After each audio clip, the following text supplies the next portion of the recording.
Musicology has been really great in our family. So I come from a music background, although I'm not a practitioner, I'm a theoretician, so that I know the theory, but my husband doesn't, and we've all enjoyed it together. So I think it's aimed at children, parents who are musical and those that aren't. So as long as you enjoy music, you'll enjoy Moosicology.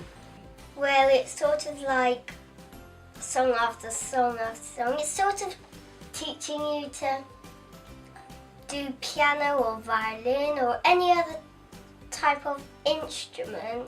I was really interested in the way that music had been used for helping children to learn to talk, and my daughter and I, Maya, had been to music groups, but she hadn't really become that interested in instruments and sounds of music and breaking down music, and I thought this was the way in. It was like one of those moments. What was really great about it is she owned it. It spoke to her from the beginning. The package came for her, we opened it together, she put it on, she looked at the book, she listened, and she loved the stories and she loved the music. Many of the stories on Moosicology told through the music were really on Maya's level.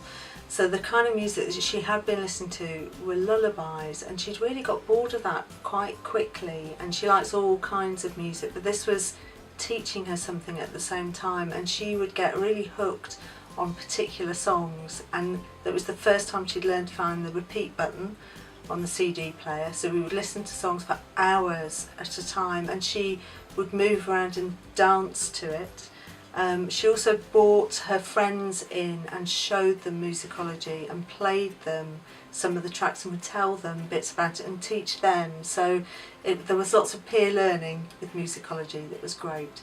Well, Moosicology, Maya started listening to a couple of years ago, and she liked it, I think, because it was a bit playful and it was a bit cheeky, but the most important thing was the playfulness. That was the most important thing, because as you can see, Maya likes to have fun, don't you? Yeah! And so if something is not, if something's too dry, then she's not that interested. So there's a kind of gentle playfulness to it, and there's enough repetition without it being boring. So it's a nice balance.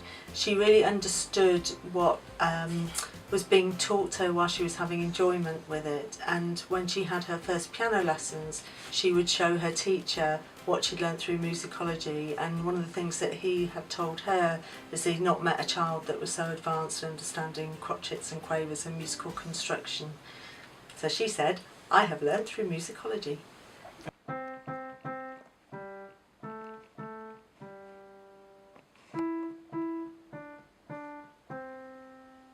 But I'd really recommend Moosicology to any parent or people, not just parents, anyone who's around children, aunties, uncles. Great present, and she's enjoyed it for the last couple of years, so that's quite a long time in a child's life, I think. She, of her own choice in the morning, some mornings will come downstairs and I'll be making her breakfast or doing a packed lunch, and I can suddenly hear the piano being played. So we don't say to her, you have to practice. She just goes and does it off her own back. So yeah, she sees it as a pleasure, not as a lesson or anything like that, which fits with what we want for her. Well, it's sort of like having a teacher on a CD radio or tape player, and it's just like that.